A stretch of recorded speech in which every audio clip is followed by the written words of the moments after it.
Okay, FCA regulations greenwashing. Yeah. Not exactly light dinner conversation, Right.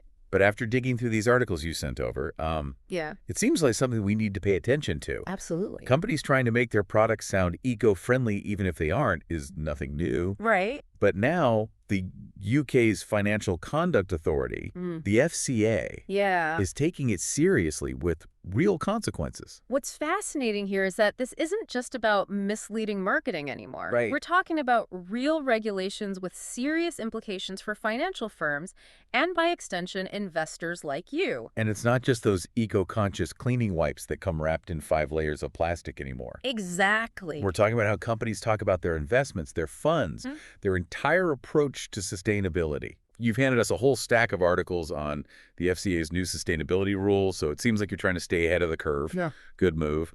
But where do we even start? Well, the heart of the matter is the FCA's sustainability disclosure requirements, or SDRs. Okay. Essentially, they're trying to bring transparency and honesty to how financial firms talk about sustainability. Right. And this applies to a huge range of companies, essentially anyone authorized by the FCA. Okay. That means even your financial advisor, if they're FCA authorized, needs to be careful about what they say regarding sustainability. So it's not just the funds specifically branded as green or ethical. Exactly. Even if a firm isn't marketing themselves as a sustainability champion, if they're making any claims about the sustainability of their products or services, they've got to be able to back it up. Okay, so let's say a company claims its new fund helps reduce carbon emissions. Right. What happens if it turns out they're heavily invested in fossil fuels? That's a great example, and it illustrates exactly what the FCA is trying to prevent. Yep. Claiming a fund is carbon neutral when it actually invests in fossil fuels. That's a big no-no now. Wow. The FCA is introducing 4 specific investment labels to add another layer of scrutiny. Investment labels. It makes me think of those energy efficiency ratings you see on appliances, but for financial products.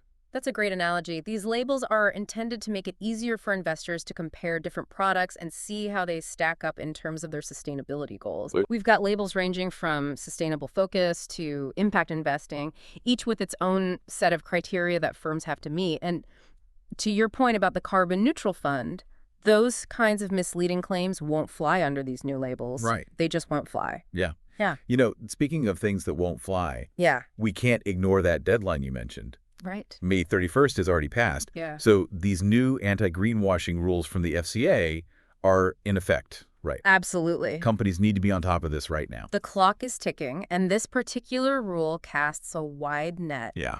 As we said, it covers all FCA-authorized firms, Right. and it goes beyond just funds to encompass all financial products and services. Wow. This means everything from insurance policies to mortgages could be under scrutiny. Wow, that's huge. Yeah. So how does a company even begin to navigate this new world of sustainability regulations? Wow.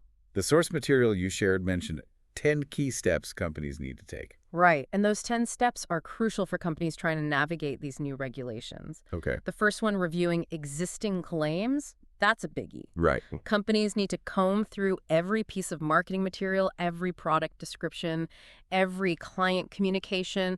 Essentially, anything that even hints at sustainability needs careful scrutiny.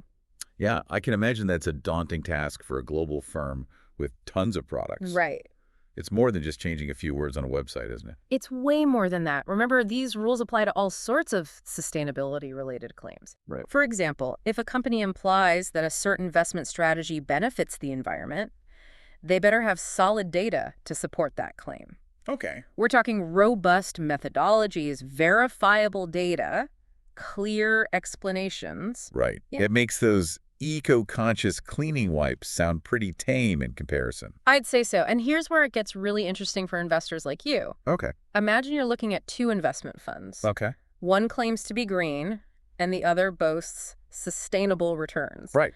How do you know which one actually walks the walk? That's where the FCA's investment labels come in, right? I'd say Those energy efficiency ratings for appliances you mentioned earlier. exactly.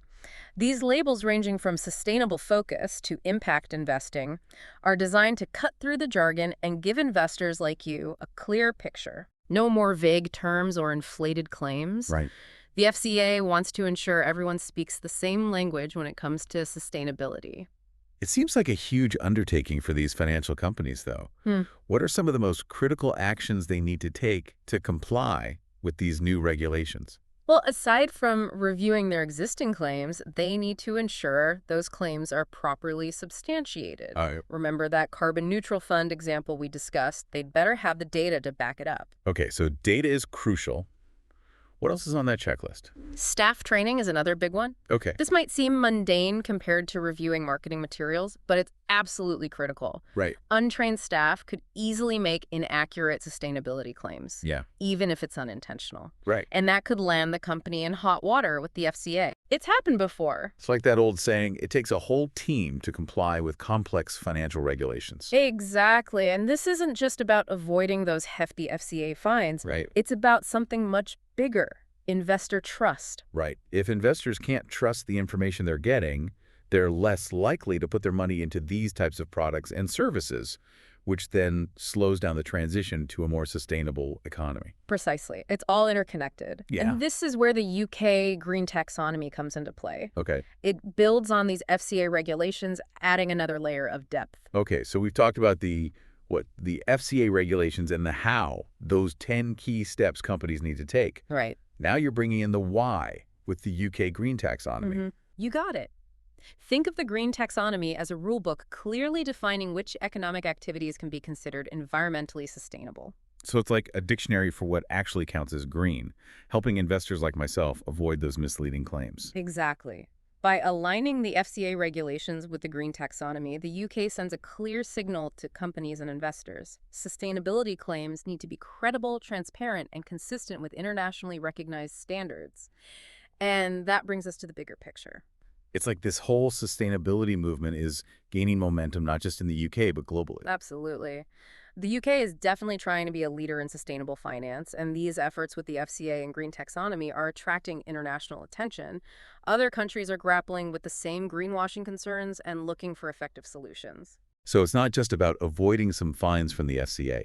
This feels like a real shift in how we think about investing and the impact it has on the world. It's a whole new level of accountability.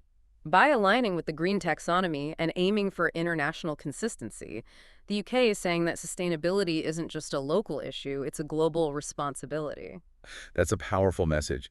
But let's be honest. Will all of this actually work? Will these regulations really change company behavior and stop greenwashing for good? I have to admit, I'm a little skeptical. It's a healthy skepticism to have. No system is foolproof, and there might be companies out there looking for loopholes, but I think the FCA is taking this very seriously. They're not just sending a message, they're putting real teeth behind these regulations. And those hefty fines probably help get companies' attention right. But it sounds like this goes beyond just avoiding penalties. It's about regaining that investor trust we were talking about. Precisely. If investors like yourself start seeing through greenwashing and demanding transparency, companies will be forced to adapt. The FCA is providing the framework, but it's up to all of us to hold companies accountable and drive real change. You know what? After this deep dive, I feel much more equipped to do just that. I'm going to be looking at those investment labels, asking the tough questions, and making sure my money is truly supporting sustainable practices. That's the goal. It's fantastic that you're now armed with this knowledge because it's people like you, informed investors, who can make a real difference. This has been incredibly eye-opening. So for our listener who's been knee-deep in FCA regulations, greenwashing jargon, and even the UK green taxonomy, what's the key takeaway here? Don't just take sustainability claims at face value. Do your research, ask questions, and remember those investment labels. The FCA is raising the bar for transparency, and that's good news for everyone. It feels like a new era of sustainable investing is upon us. And with that, I think it's time to wrap up this deep dive. Until next time, keep asking those tough questions and invest wisely.